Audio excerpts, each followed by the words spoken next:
Hey folks, welcome. Just gonna have a fiddle around with the lighting whilst I get situated. I think that's about as good as it's gonna get, to be fair. Hello to everyone joining, by the way.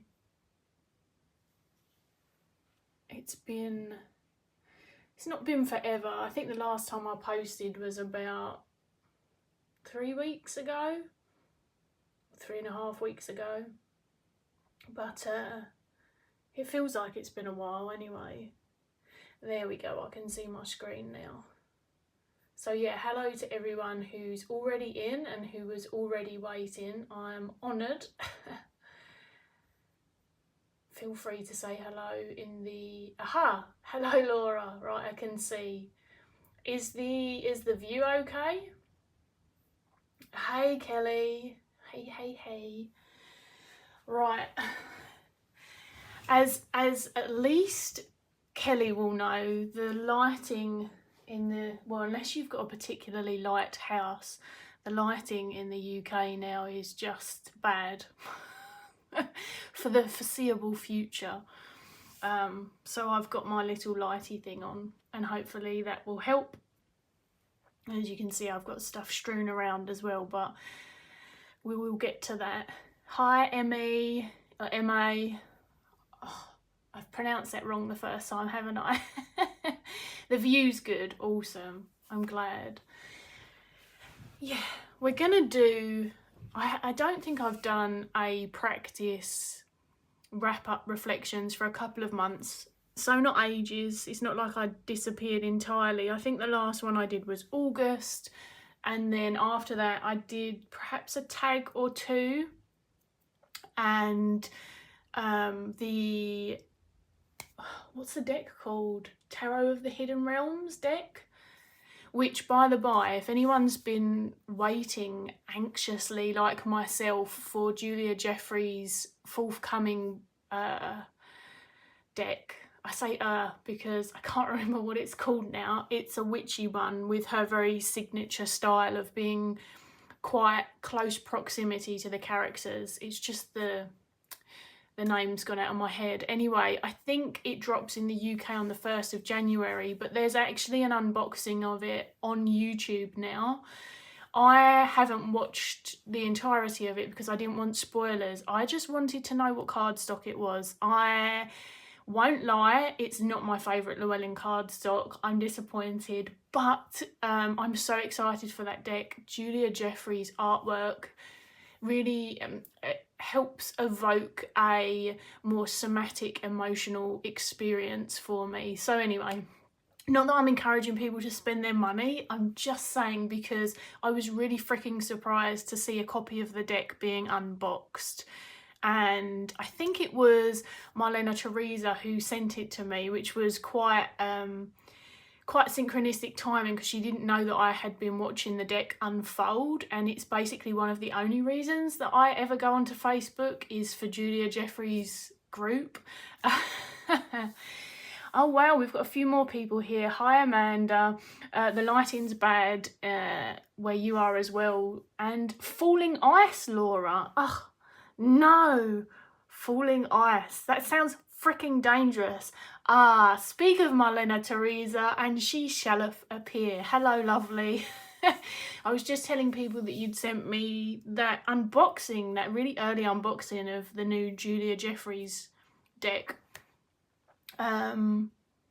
Yeah, so there are a few reasons that I haven't done the wrap-up videos, and we're going to get those out of the way quickly. I say out of the way because I know people like to see stuff. I summoned her. I did. If only I were that powerful. Yeah, and I'm just gonna talk about the reality of why really quickly and then move on, because I feel like reality sucks in so many ways for so many different people at the moment. And so I tend to get more uncomfortable around talking about things that are specifically just focused on my own version of sucking, and at the same time I know that one person's difficulties don't cancel out another's. So I just sort of want to hold space for that awareness that there are those contrasts, and that by no means do I suggest that I'm having the worst time in the world, but also that I like to be transparent, and a part of my practice is showing up for that, and has been dominated by what's been going on in the last few weeks. So very briefly, and people on Instagram will already know this, a lovely friend of mine who I knew through Instagram, she actually died in October. She was 31, and whilst we knew that she was, I mean, we know we're all going to die, but you understand what I mean when I say she was terminally ill, so we knew she was going to die, but it doesn't really change the reality of it. And I suppose it's brought up a lot of my relationship with death and the beliefs that I definitely know that I'm not alone in, and the beliefs and the difficulties that exist around that, and how we sort of assign value to that experience. Because I would be lying if I said to you that when my 96-year-old grandfather died, and he was very, very old and had lived a lot and was very ready for other reasons, it felt very different. I'm not saying that that was less important, I'm just saying it felt different. So it's been fucking hard, and being on Instagram hasn't quite felt the same, mainly because a lot of us spent a lot of time sort of just going on Instagram and checking in, and just reading her just invaluable words and everything that she had to share still. So I believe it was October. Honestly, I'm in a little bit of a time warp, and it's kind of, I've just lost time during September, which is less, I suppose, I don't even know how to explain it. Anyway, the other thing that had happened is my body decided to throw a new wrench in the system, and I can't walk or stand at the moment without just a significant amount of just deep freaking pain. And for those who don't know, I'm disabled, I've got chronic illness, all of those things that make people not want to listen to my videos when I talk about them, but I don't want to silence myself either. But yeah, my body threw another wrench in. The sort of prognosis and initial diagnosis at the moment, providing that the MRI and stuff supports this, is that whilst there is around 80% chance it'll get better, I won't be able to walk or stand probably for at least 3 months. Obviously I can go to the toilet, and I'm having to drive myself to the 1,000 hospital appointments I'm having, but it's I don't commonly sit because sitting causes me a different kind of pain. So there's been a lot of pain since September, when we moved into our new rental, which people will know we got, after 9 years at our last place, we got 2 months notice, and it was this whole kind of thing. And I had to do a lot with my body because we only had 2 months, and that's just the way it is. And unfortunately that may have triggered some of this, but that's kind of where I am. I'm attending 2 medical appointments at various hospitals probably every week without fail at the moment, or if one of them's not hospital, it's physio. So it's been a whole thing. That's why I haven't been around in the same capacity, and I have to prioritise Patreon because, of course, people pay to to be there. So yeah, that's I suppose the low. Sorry, I need to take my jumper off. I always get really hot when I'm recording. That's the low kind of short, shitty part of why I haven't been around, and we will cap that off there.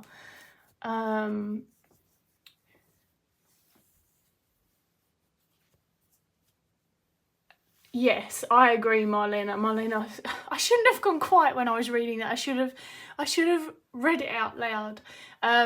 You can tell I'm out of practice. Also, I didn't feel available to like edit and stuff at the moment because, quite frankly, I'm a little bit behind on Patreon stuff. I'm actually pausing Patreon in December because I am burnt the fuck out, and I need my offerings to be of value for people. Otherwise, it's not good for them, but it's not good for me either. So Marlena was just talking about how each experience is different, including death. Yeah, medical appointment solidarity with 𝗪𝗿𝗄𝗆, who unfortunately is probably having a similar experience for different reasons. So hopefully that sort of allows everyone to understand where I'm at. Also, it makes for me being quite forgetful because of the pain, and I don't have any pain medication currently, which I'm kind of fighting for. I'm forgetful. I have noticed some of my other things have kicked in a little bit more. Stutters, other just other quirks about my personality that are usually very well masked. It is what it is. We're here, we're doing it. It's very real. It's been 11 minutes. Let's get into some of the more fun stuff. Now, I am going to pull, I did make a tiny little note about, is there anything else I want to mention before I talk about decks? Oh, there is, and only because people don't see my community tab very often, just a really quick one.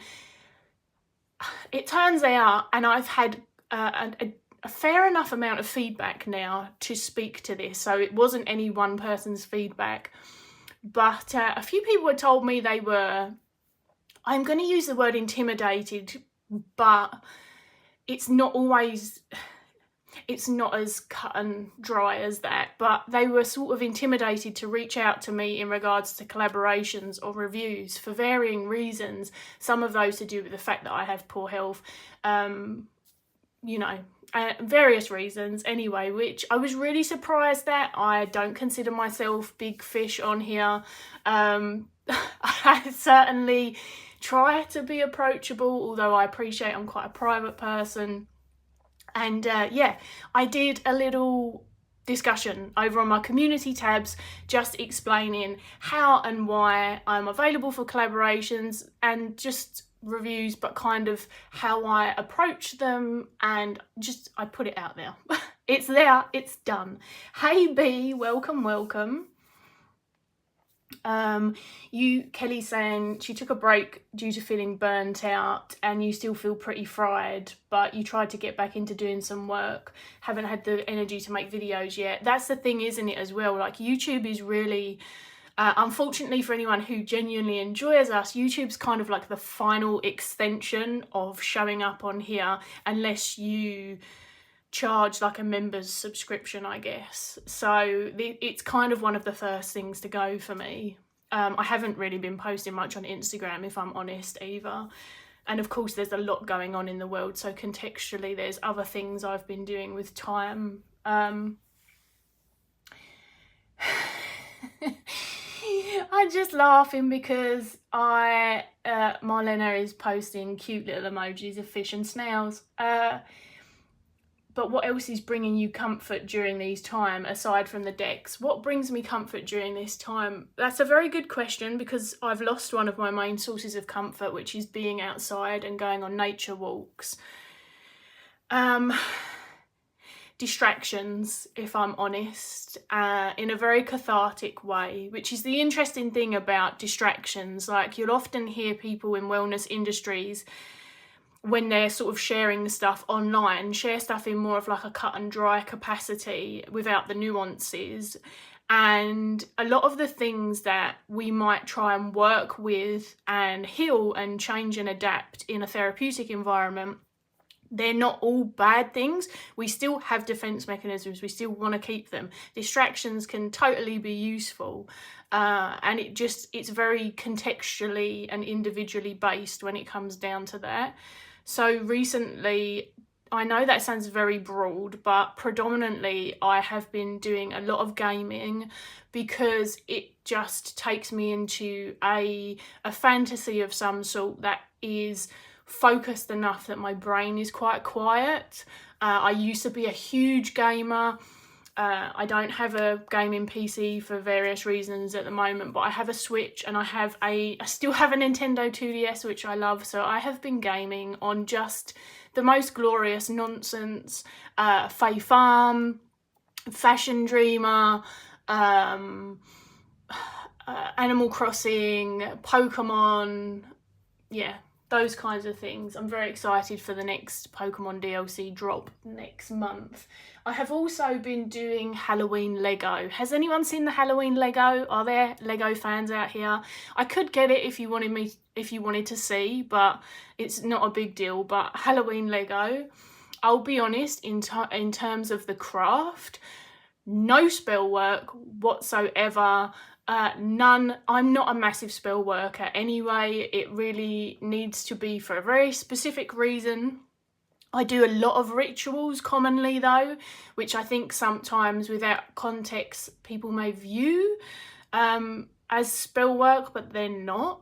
But I do a lot of that. I have weeded that down quite a bit as well because I struggle with the concentration of bringing everything together when I'm in pain. But I did do, which my patrons will know, a very cathartic ritual with the dirt that I gathered from my pet cemetery at my old garden, and I actually popped it into a little jar, which is like a death spirit representation of my pets. So that's, yeah, cozy gaming predominantly. Very much struggling to read, but podcasts, YouTube videos, any kind of audio has been really helpful. I actually managed to get a free audio copy because Audible kept sending me a thing saying sign up for a month's trial, which they've done before with me. So if you wait long enough, and I mean long enough, like a whole year, they will send you another one. They give you 1 free credit, you can get 1 book. And I wanted the Matthew Perry autobiography. I had wanted it way before his death, but for anyone who doesn't know, he died. So I decided that I would get that because he narrated it, and I much prefer when people narrate their own stuff, unless you're getting into the terms of, like, I don't know, Stephen Fry, who just does all of the voices and stuff. It's amazing. Hello to everyone jumping in. Hello, 𝗲𝘁𝗏. welcome. You did hear Halloween Lego, you did. My partner got me some Halloween Lego. Have I missed anyone else before I start getting stuff out? The Halloween Lego I've got is the cat and mouse set and the 3-in-1 creator set, which is it. Currently I have the witch built, but it also turns into a cat and a dragon, and the dragon gives me Disney Sword in the Stone vibes, kind of, which is fun. For anyone who doesn't know, my 2 most favourite Disney movies in the whole entire world, and of course very animal heavy and very magically heavy, is Sword in the Stone and Robin Hood. I feel like they're probably 2 of the less problematic of that era of Disney as well. But yeah, I don't know. Yes, I love Halloween Lego. It was kind of one of those frivolous things where I actually used to do a lot of DIY and a lot of manual stuff. I've always been quite a hands-on person, and when I got all of my conditions, I couldn't do any of that anymore. And I really missed it. And then my partner wanted some Star Wars Lego, and I just had the best time building it. The trickier it is, the more fun I have, actually. So I I realised it really hits that point for me. It would be great if it wasn't made out of plastic, although Lego have been doing a lot more in terms of recyclable plastic, which is great. But yeah, if I know that I genuinely will love and keep the Lego, then I'm all for it. But if someone said to me, I've got this Lego and the idea of building it makes me feel sick, I'd be like, I will build it for you, because I'm not worried about keeping them, but the building process is just divine. Yes, it's so true, Kelly said. The Robin Hood, the film that made a whole generation question themselves for a fancy and a fox. Yes, it's so true. I will tell you something, because whether it will actually happen or not, I don't know. But this is probably, I'm very soppy. I'm very nostalgic at the moment. I have been doing a lot of things that are probably instigated by how I'm feeling. I'm not going to lie, I have been suffering with depression. And I hate the term, but high functioning, which is why a lot of people don't notice. But it is what it is. And because of other things that had happened during recent months, I actually drove to an old place that I lived with my grandparents yesterday and took a little video. So I've been doing a lot of nostalgia stuff anyway. And I was thinking that ever since I've seen Robin Hood, this is going to make me sound, well, it's not. This is going to really unleash my romantic, private, vulnerable side that I don't share with people. Not here anyway. But there is a song that plays, and I think the name of it is Love Will Go On, or it's something like that. And it's when he gives Maid Marian, Fox Maid Marian, the little flower ring by the lake. And if my partner ever marries me, we are engaged, because people often ask me, oh, have you just got engaged, when I wear my ring? I just can't wear my ring sometimes because of hand pain. And the concept of standing up in front of anyone for him is like a hell no. Also, it's, you know, marriage won't change anything for him. I still quite like the idea, but I always had that song pegged as my song if we ever get married. So if you want to know how soppy I secretly am, there you are. The Beast is way hotter at the Beast, as the Beast, says Kelly. There's a hot take. Marlena actually preferred the nerdy turtle. I remember the little nerdy one with the round glasses, and he's got a very sweet energy. This is very funny. I love it. Disney made us do it, folks. Disney made us do it. So, as you can imagine, in terms of decks, I did a video which was spurred by my dear friend Logan. They are called Lark and Legend online. They're also the creator of some epic decks. Side shout out. And it was about decks that I plan to use over autumn. And I knew I had been quite, what's the word I want? Ambitious. And then everything else kind of unfurled. So I think I used the Halloween decks, aka Tarot and Oracle, for like 1 week, and then I physically put them away. We are getting to these, but actually they were a keeper of the size of the camera, just to get onto the decks that I have been briefly using, although my practice has been very thin. Not non-existent, because at this stage I don't think that it could be non-existent. There is a protective thing energetically that I do, and a very, very tiny, to others probably even insignificant, but to me not, accessible, energetic, spoken thing that I do in terms of Freyja and Odin almost every night as well. So it's never kind of non-existent, but it is thin. It's bare bones. Out of all of the decks that I've had out, the ones that I have used the most, and I haven't, oh my gosh, what's happening here? I haven't been using them loads and loads and loads, is 4 of the ones that I mentioned in that video, but really I want to talk about the next 2 after. So this is the Somnia Tarot, and then if it wants to come, this is the Mushroom Oracle. I actually quite like these 2 together, I'll be honest.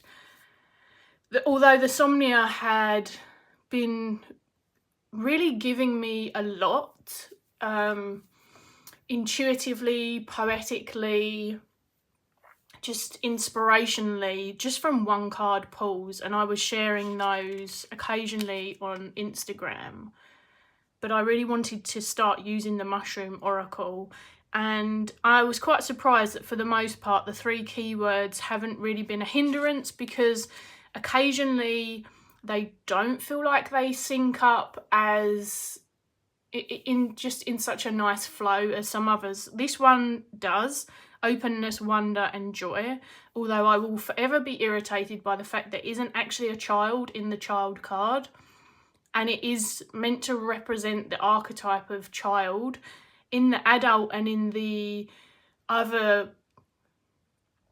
people-y or archetypal cards, that individual or one of them is represented. So whilst we can all have childlike wonder and joy in us, everything else was shown very literally. So it bothers me that it wasn't, because these are the ridiculous things that my brain focuses on instead of reality. One of the things that I of course have been doing a lot of still is the animal gnosis work, which a few people have been of course not sharing the practice per se, because it's what's the word that everyone uses? It kind of sounds a bit mean actually. It's like money locked or something, I don't know, paywalled. Of course it's paywalled behind my Patreon, but people have been doing videos and sort of, as they share their practice, snippets of what they've taken away from it and stuff. And honestly, whilst I don't always comment at the moment, because I'll either watch it in parts or just quite frankly I don't feel like I've got the capacity sometimes to word. I've been really enjoying hearing, like, when you've created a practice so much and other people are getting so much from it, and it's not in a way where I sort of give a practice that people then go away and mimic, you know, it's very much adaptable around the individual. So that's been really cool. I love that people are so excited for one of my, someone called it something the other day, special interest. Like, yes, I'm an animal person, but also animal behaviour, animal folklore. Obviously I wouldn't have called it folklore then, like before knowing that was one of the terms, but when I was younger, like myth and story and anything from history to pop culture, it's always been one of my special interests in like a really hyper-focused capacity as well. So the fact that I get to share this with people who are genuinely interested, rather than talking to my friends back when I was younger whose eyes would glaze over. It's quite fun. I know I'm not talking about these much, but they are very much what you can see. The Somnia Tarot is it's very interesting because it's quite Rider-Waite-Smith. A fair amount of it is quite Rider-Waite-Smith. Not perhaps an exact clone, but in terms of the familiarity of a lot of its expressions. And yet it gives me, I think I said this about the Black Salt as well, like dark, whimsy, poetic, somber tones, but in a very real way. Like, I don't think that I couldn't do a reading with this that was happier or lighter. And because I haven't felt very called to working with many of the fae in particular, this kind of fae-esque mushroom realm has been a lighter companion to this. But also what I've been using with this, which is one of the other decks, and I just pull a card from each of them. I haven't shared them anywhere. A lot of my practice has been just for me in particular. That was my most recent pull on top, actually, is the Fallen Angels. I love the Fallen Angels. It gets such an interesting...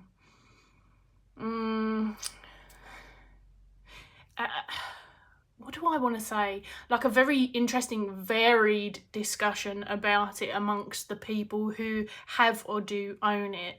And it always really intrigues me. I think that's the case for any deck, because how two people can experience the same thing wildly differently. This is why siblings who came from the same experience and family members and stuff may have two very different emotional and even memory-based experiences of situations and circumstance. So, but this one in particular is kind of a standout in that capacity.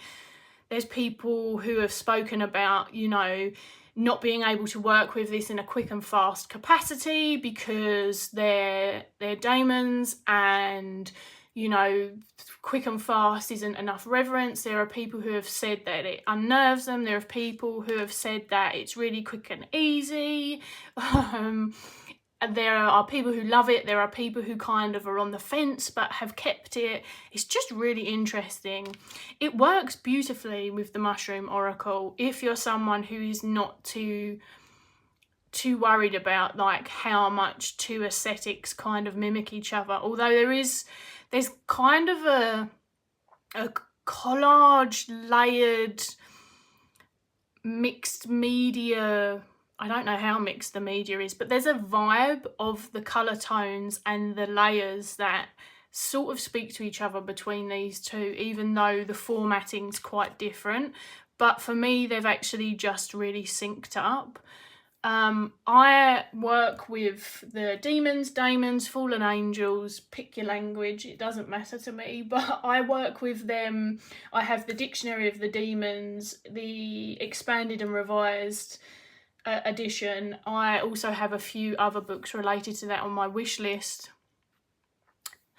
And so I work with them, but I don't always work with them in that bigger way. Sometimes I do just pull cards, acknowledge them, and take the message from the card. So I have quite a varied practice with this deck.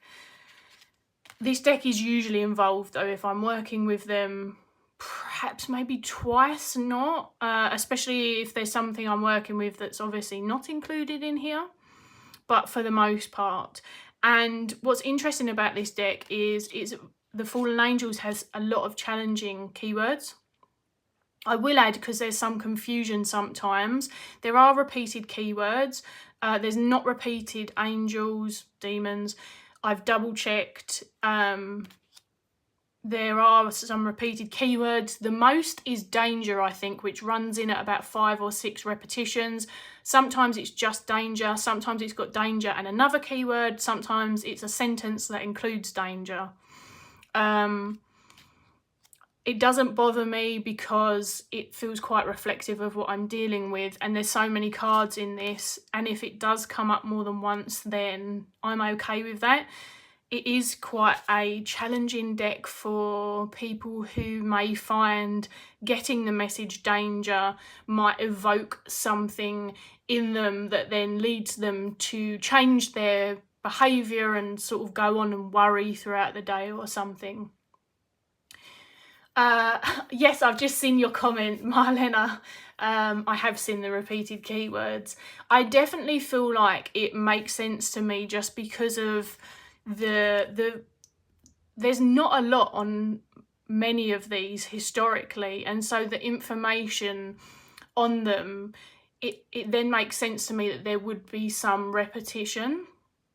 However, if people are not sort of vibing with the repetition, there's two things I would say. I don't really use the guidebook for these, but if you read the guidebook, the repeated keywords, the actual context of the small divination offering for memory is nothing like each other, even though the keyword is similar or the same. Secondly, I would suggest, if you can't get the resources to keep, like I said, the Dictionary of Demons, then to look them up on the internet and kind of just see if you can work with a small part of the information on the internet as well. The guidebook speaks a lot to battles, I'm assuming biblical. Yes, it's a biblical nature, and I think it's important as well to remember that because of the layers of religion and what happened and how some of those were created, there is some problematic elements in that, or who was chosen to be represented sometimes as demons, which I don't know how many of them are in this, but I didn't buy a different demon deck because some of the representations in it in particular were very, what's the word, just taken from deities from other cultures and demonizing them, which no. But yes, there is obviously that tie-in for sure. One of the interesting things about this, before I move on to the other deck I've been using, how long have we been on? Because I'm not worried, I worry for everyone else watching me. Oh my gosh, we've done 36 minutes already. Hopefully you're still having fun. I am absolutely having like a hormonal sweat, so be glad I'm not on camera. It is sticky and hot in here. Because of the very varied keywords in this, and this is not to say that everyone should love this deck, no, you do you. But because there's a lot of danger, there's a lot of warning, there's a lot of, I like that incorporate. Here's my peep though, 𝗪𝗁, my peep. Exhaustion, like this makes me feel very seen in my practice. Are there very rare occasions when perhaps I would feel too sensitive to draw from certain decks? Yes, and I think it's very much about knowing yourself and keeping yourself safe and having a supportive practice. But for the most part, I want the layers of reality to be as vast in my decks as possible, even if it's not all of them, you know, which is why I might grab one that feels, oh, look at this. This is a total boob. I'm loving it. I know it's not meant to be, but still.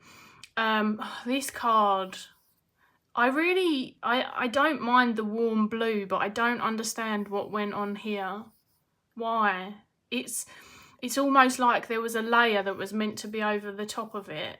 And I know I don't make decks, so it's easy to point and stuff, but I'm gonna lose my train of thought. What was I saying? Anyway, this has got a lot of those words in it, and it's been funny because I have felt okay and kind of not risked it so much, but just felt okay to get whatever it has had to offer me and use this one as the, I suppose, the more definite softness because of how I'm feeling. That's sort of how I manage it, excuse me. It has come up with nothing but softness, this deck. Absolutely nothing but softness. I mean, now you're seeing conflict and exhaustion, but I mean exhaustion, I would feel very seen. But honestly, I've been having healing and restoration and kind of very hopeful messages in a time when I feel very, very unhopeful.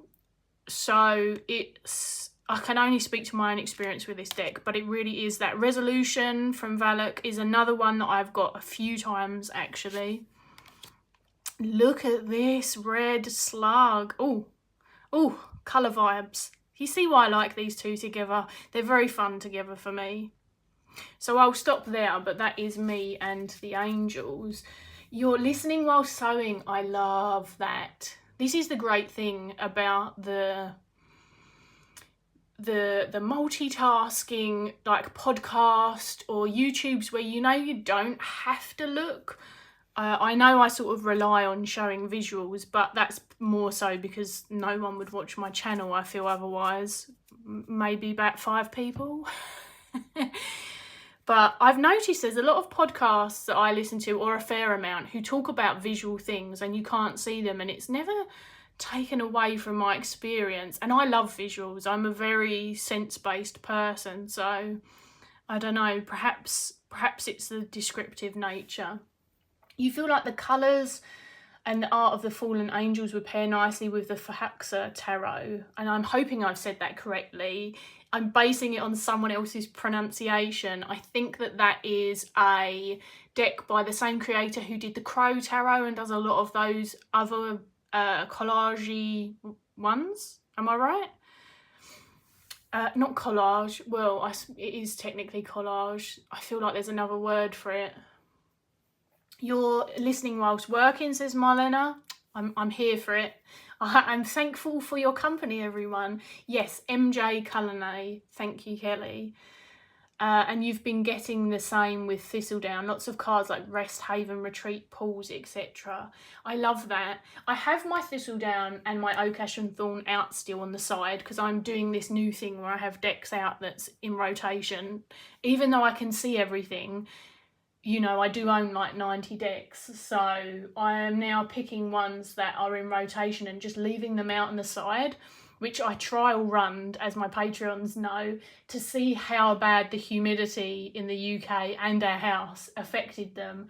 And actually, I want to say about 95% haven't got any worse than they were in their freaking box. So yeah, if you didn't know, the UK's fairly humid and no one seems to talk about it. But it is. So I still have those 2 out, and I do intend to hopefully use them at some point. I still have my Tarot of Vampires and the 𝗪𝗂𝗪𝗂𝗪 Oracle out because I wanted to study the Phantasmagoria book, but it's not happening at the moment. So maybe I'll put them to rest for a bit. And then the last deck that I've been reaching for a lot, but also I use with one of my... I've forgotten the name of my own thing. My Sacred Space... Oh my god, my lisp. Sacred Space Session Tiers are something that I offer on Patreon, which is a cheaper and more accessible way to get a session with me if you can't afford my standard prices, or if you're just a lucky way to get money off if you're quick enough, because I usually only have 2 of them available. And someone who's been on one of those tiers for a long time, because the Sacred Space session is called that because it's not just for readings, it is actually for a kind of, I suppose, a meeting of like magical divinatory practice and wellness. It is not therapy because I don't give therapy to non-therapy clients, of course, but it definitely utilises my years of therapeutic training. That's the best way that I can make sense of it. So it's a very space holding session, but one of my long-term folks on that, and obviously they get access to Patreon as well if they're on it, we use this deck for them. I do want to say, just because I'm mentioning this, it doesn't mean that I will use this deck for you. I know this person quite well, and the work that we do together is sometimes spirit and witchy based, and something that would definitely require me to have an intimate, of some description, an intimate relationship with the individual before undertaking that work, because it's not commonly something I would do with people otherwise. But all that's to say is that the Memento Mori Oracle gets a lot of work. It's very chatty for me and it's very chatty for them, which I like. I say very chatty because I very much, as an ever developing animist, although an imperfect one, I very much feel the energy in decks, but this one in particular feels like its own thing. And so when I say chatty, I don't just mean the experience that I get from it and all of the intuition and my associations, but just random freaking energetic messages and other stuff that occur with this that don't feel like they come from the same part of me that I am familiar with. I'll just leave it at that. I want to see, you've pulled Celebration on Tuesday, says Kelly, which was apt given that it was yours and your spouse's original anniversary, aka your first kiss. That is so fucking cute. I love it. And happy belated anniversary and first kissery day. Thank you for sharing that. I love stuff like that. It makes my tired... my tired little heart very happy. Marlena, you don't hear about humidity in the UK. I think I equate fog with your country. Yeah. Although fog, again, is the density and the change, obviously, in the atmosphere. I'm not going to get all nerdy on everyone, but is, yeah, the fog is very wet anyway. Has anyone walked out in the UK, by the way? If you're in the right space and time, and also you understand the reference that I'm about to use, I walked out of my house once really early, back years ago, when I was still training to be a psychotherapist, and I couldn't get a job in the field at the time. So I was doing retail, and I had to get up at stupid o'clock in the morning to do a lot of like manual stuff, unloading these trucks. And that's all the information I'm willing to give. I don't want to let people know where I've worked and stuff on such a public space. But I walked out and into like what was essentially a bit of a thicket, because it was a cut through that made life quicker, and the fog made it look like Silent Hill. I have a picture somewhere saved. It was beautiful to look back on and would have looked great in the Fallen Angels deck as a background, but damn, that shit was scary. It was genuinely unnerving, like, honestly. It was a whole vibe. Kelly says, I've come to view the Memento Mori Oracle as your deck, T. Whenever I see it, I think of you. I mean, I love that. Thank you. I'll take it. There's certain decks that, like, if I was associated with them, I'm like, yes, it brings me peace. That's cool. I don't mind that. And Kelly's saying about the fog and the humidity and stuff, it's horrible. It means our winters feel colder than they really are. Yes. You have a friend in Finland who says they've never experienced winters as cold as the ones we have here due to the humidity. And I think that's one of the things, isn't it? Is there's a complexity to how we experience temperature, and the other layers of what happens to it above sort of what the temperature is. And the UK obviously doesn't go anywhere near to as cold temperature-wise as some other places, but that whole feeling colder, especially if you're anywhere near like a coast, no thank you. Laura says, I also think of the Memento Mori as T's deck, even though I own it too. I didn't know you had the Memento. Also, when I say Memento, I feel like I'm saying it wrong. I just need to share that. I'm sure that I'm not, but there's something about it that to me sounds like I'm almost saying Mento, which is a mint of some description. Have I just forgotten that you had it? Is this me being like a really shit friend? You've had experiences like the Silent Hill one in the countryside and in the Highlands of Scotland. I can imagine Scotland just giving Silent Hill. Scotland's actually on my wish list to go to at some point. And I would love to experience that there, just because it would feel very, I don't know, atmospheric. I mean, this is totally me, I suppose, fantasising about the glamour of the countryside in Scotland. Sorry, Scottish folks, but... I do. Seeing folks from dry heat countries that are technically hotter really struggle in London summertime. I know, it's funny, isn't it? I remember travelling to places when I was younger that had a dry heat, and I used to come off of the aeroplane and be like, and it makes your whole experience of breathing feel completely different. And my body's quite slow to adjust to things and very sensitive anyway, or perhaps like some of me is sensitive with like the divergency and stuff as well. But after a while, I don't know, about an hour, I would adjust and it would be so much better. And then I'd come home and be like, oh. You live in a tropical climate, 𝗪𝗲𝗀𝗀𝗃𝗍. Yeah. The Highlands are one of your happy places. That's lovely. I'm here for it.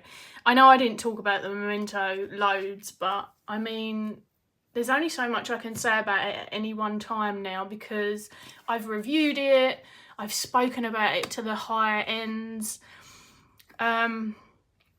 My review, actually, I don't know if I posted it at like a weird time on Instagram or whether everyone already had the deck, but it didn't get as many views as they usually do. But if you are watching this back and you're like, oh, I want to know about all of the expansions, obviously there are other Patreon cards, but to date, still, at this very second as I say this, that video includes all of the expansions. So if there is something you want to know about that deck, I am going to just put a little shout out for my own video. Which I don't do very often, but I will. What else did I want to talk about? That was the decks that I have been using. By the way, this is very much sharing time with you and sitting down at my altar, which is the longest that I've been at my altar, other than 3 occasions. One when I was laying some offerings the day of my friend's funeral at the altar. One when I was creating my pet spirit jar. And one other time. Yeah, this is the longest I've been here for a while, so this is very much giving. Thank you for hanging out with me. And at 51 minutes, I think it's safe to say this will probably be an hour and a half max. I don't know. I try not to keep people here.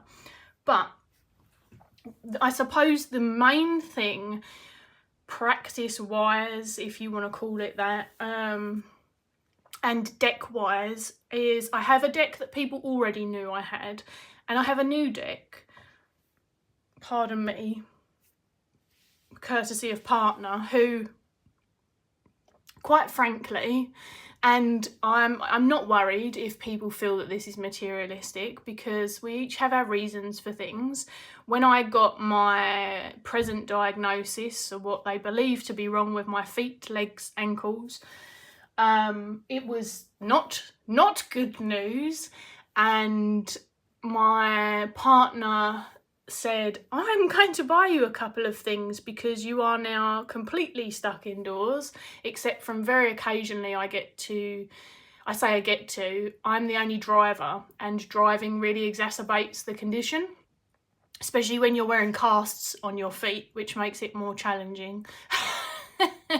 They are casts that I can take on and off before people think that I have got full-on white boot casts, but I am meant to wear them when I drive. It's a whole thing. So occasionally I'm getting to see my family, but not as often as I would.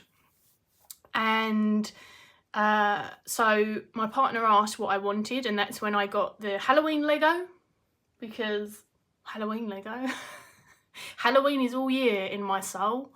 And I got the Weaver's Oracle, and I wanted to talk a bit about it, and I've called it comparisons in the weird little doobly, the tag thing, tag title even. Keep us, it's fine. You're not keeping us here, we're willingly. I'm glad. You're interested to try decks like that are item decks, but you haven't yet because you're not sure how they'll work for me, 𝗪𝗲𝗀𝗀𝗀. I wonder if this one of the two that I'm going to show will maybe traverse that a bit for you. But Kelly has a freaking awesome, come on brain. Kelly has an awesome item deck that I don't have but would very much like.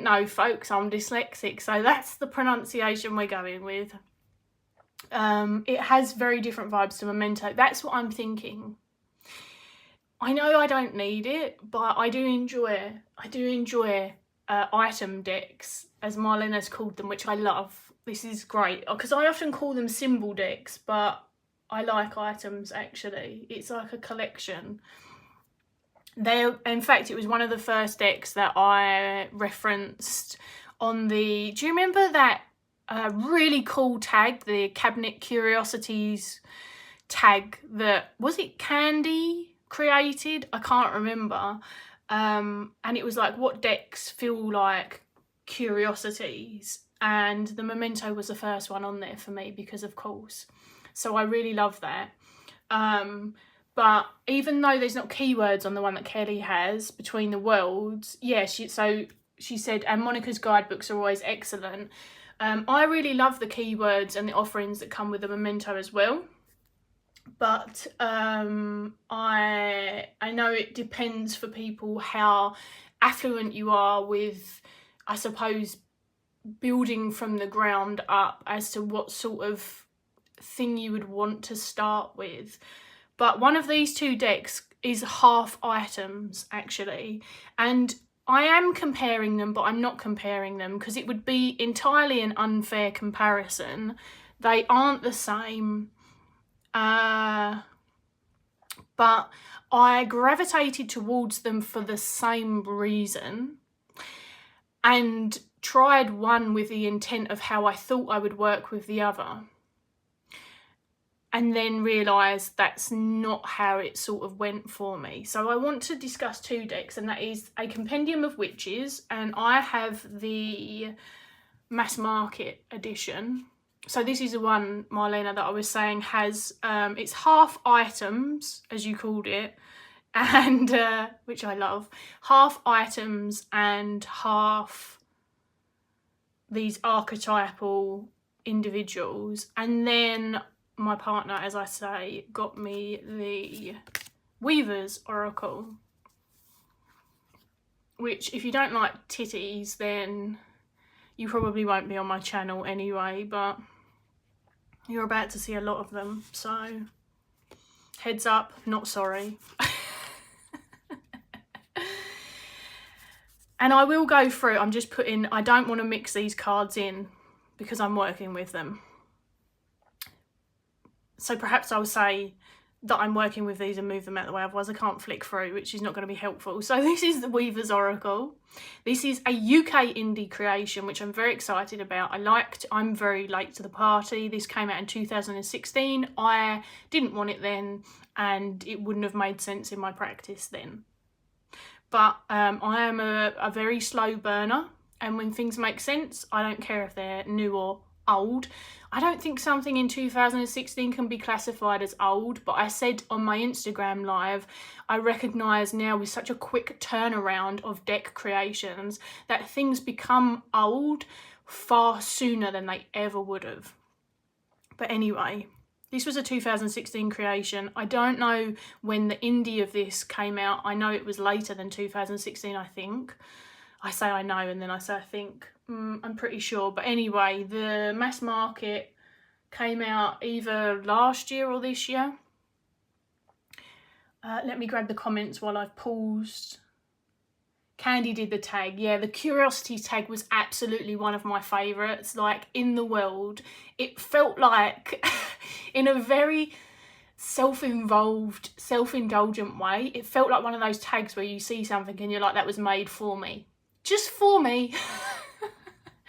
I really enjoyed watching everyone's responses as well. Like, if I enjoyed doing a tag that much, I love watching them.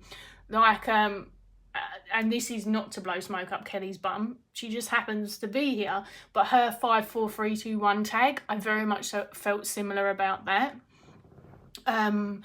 Like, it was the kind of mix of discussing things that I use, but also the layers of why, or maybe why I feel like they're valuable, or mini reviews on them. Like, there's just an essence in some tags that really tickle my pickle. I think Kelly says that. You explicitly want something without keywords, Marlena, to try out the whole thing, but like the idea of easily recognisable objects and items. I'm not sure if the one that we've been talking about, the mass market one that Kelly has the names of what they are on the cards. Do they, Kelly? Because I know that Dawn Michelle has a copy of that deck, and I remember her stamping on it to mod it, but I think she may have stamped the keywords. And you're also learning Lenormand from Logan. Yes, Larkin Legend, my dearest, has a Lenormand learning series coming out by the by, so check it out. Also, if you're learning Lenormand, careful of your brain. How much are you learning at any one time, woman? Laura likes item decks too. Yes, I feel like I've seen... I just didn't know you had the Memento. I'm annoyed at myself for not knowing. Kelly says, I've incorporated the weavers into my solar return threads for the past 2 years. A weaver for every quarter. Oh, that's good. I like that. It's very interesting hearing how everyone incorporates this deck, because it's been very much like some people do moon cycles, or just, I think it was Cody of Tarot Readings from a Bitch said originally there was 1 moon cycle she did with this. Then she started incorporating 2, but then she might return to 1. I don't know. Cody's done some interesting discussions of this deck, but it's not just this deck. It's been in videos of other stuff. I love hearing about how people use it though. Interestingly enough, I was talking to one of my friends, Vanessa, about the deck in depth and asking her experience of it, because whilst I would never attribute responsibility to someone else on why I choose to or not to get a deck, I knew that she had it and our practices are very similar. So I asked her insights on it, and she raved about it and told me a bit about, which I'm not going to share because it's her private practice, things that she had done with it. And then she sent me some images from the book and a picture, and this was the card. And if you was on my live, you'll know that I genuinely pulled this card after unboxing it and going through the deck. And it's the first one that I'm working with, and reading the snippet from the book that I did, I had to pause so that I didn't cry live on camera. It's been a very, very emotionally evocative, very intense introduction into it. But it was what I wanted. It took me by surprise, if I'm honest, especially because... sorry, I repeated this from the Instagram video, but anything that calls itself shamanic, and I'm not anti-shamanic practice, I'm anti the very big layers of just problematic stuff that has existed and been taken from other practices and cultures that are closed or, you know, not upheld, or whatever reason, that have come under that kind of... the era of shamanism that I grew up in, that was still, obviously when I was little, it was very freeing to be around people and those practices, but you also don't know the problematic bits when you're little. Anyway, I've been very happy with it so far. So this is Solitude, the Dissolving Woman, which if I told you that I felt like I was dissolving at the moment, I don't think that it would fully make sense to you. And I don't know how much I want to articulate it, because the difficulty is when, especially when you're a creator online, there's sometimes a misunderstanding, like I've extended an invitation in that I need help, or I don't know. I think commonly humans struggle with hearing difficult things without running at them with solutions or sympathy, which often is misconstrued for empathy, and the two things are not the same. So I get very protective about how much I say, especially because I don't need people to worry about me, or rather I don't want people to worry about me. I don't need them to, but it's okay if they're like a loved one. But because I can speak about things very frankly, and because of my job and all of the other layers, I think that when I share stuff, sometimes it's quite intense, or I don't know, but I seem to get a lot of unsolicited advice, especially as a disabled person anyway, and a lot of sympathy, which I'll be honest makes me uncomfortable. I don't like it, and I don't want people to worry about me. So, but the Dissolving Woman feels very apt as like an internal experience at the moment. The interesting thing about this is it's not dissolving into nothingness. Actually, the invitation is about the presence of that, and then the presence of, I don't want to say rebuilding, that's not quite the term I want, but anyway, it was like when you ask someone to emotionally see you, well, the deck fucking did it. And I was like, shit, I didn't mean to do that on a live on Instagram. It was a whole thing. So the Dissolving Woman is who I'm working with. So I'm going to pop her there. And then actually this morning I pulled from this deck, which is the Compendium of Witches. And this is, like I said, half archetypal witch, guardian, powerful individuals. They are all femme presenting in both decks, by the by. So that is something to note. Well, I feel like for the most part, actually, there are some who are not femme presenting, who perhaps look more... I can't think of the word that I want for it, so I'm not going to make up a word. But there are none to me that are very...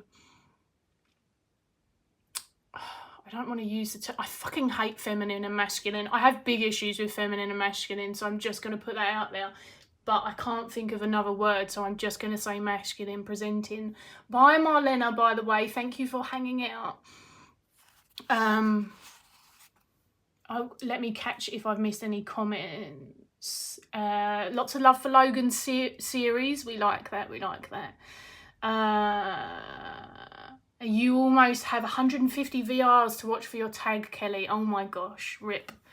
Good luck. I'm sure they're all great, but wow, that's an overwhelming amount of videos.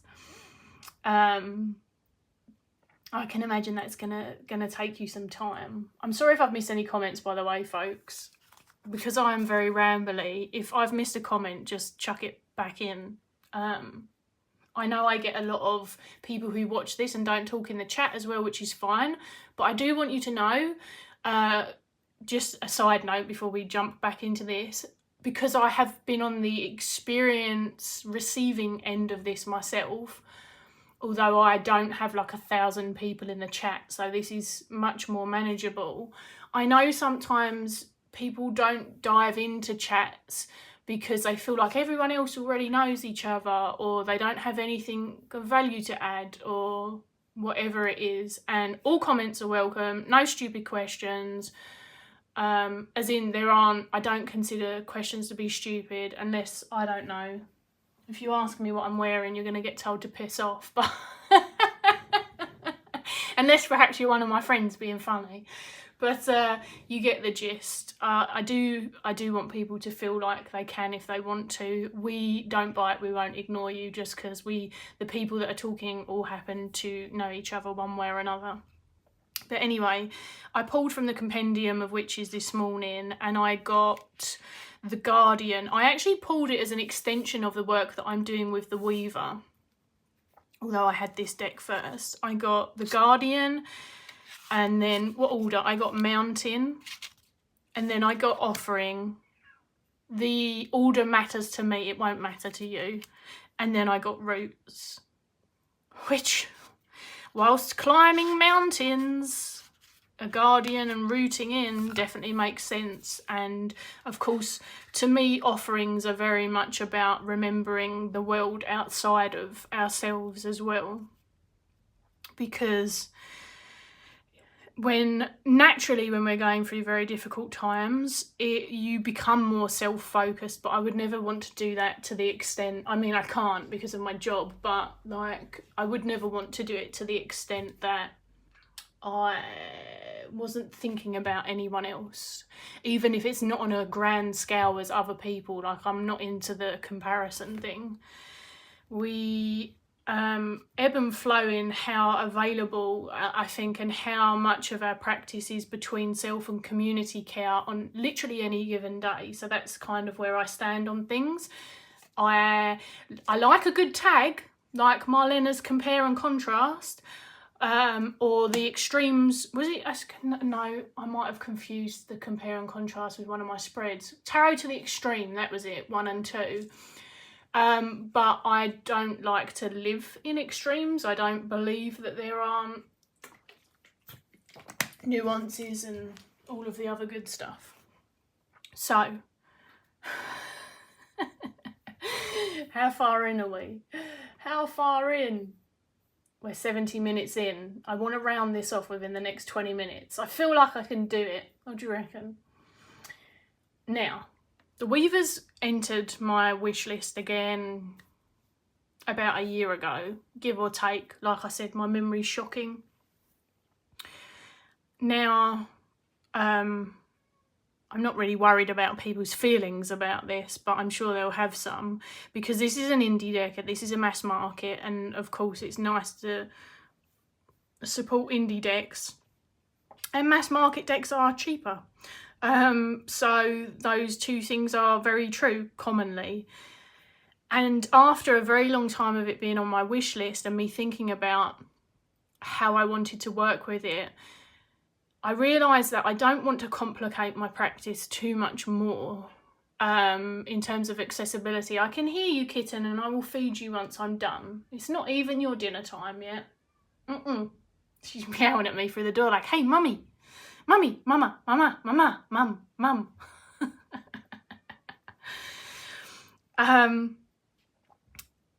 I already do the animal gnosis, and I've always done it, but now I'm, for the last 3 odd years, have been running a Patreon. I'm now getting a practice and like trying to build enough structure into it for other people to go away and experience it in a guided way that's still flexible, and that takes quite a bit of doing, even if it's, in my humble opinion, even if it's something you do every day. Giving it to other people in a rich and valuable and accessible capacity, and people who are at varying levels of entering that practice, is a whole thing. Which I'm honoured to do, but it's a whole thing. So then I've got all the tarot-y stuff I do. I've got freaking studying the runes, which is on and off always for like, what, 3 years now? And yeah, all of the things that I like to read about. Animal behaviour, tarot, fiction, animal encyclopedias. I read lots of weird geeky things. Poetry. But I have been wanting a more human presence. I think I've said this before. You know, it's one of the, over time, I slowly gravitated into an animistic practice,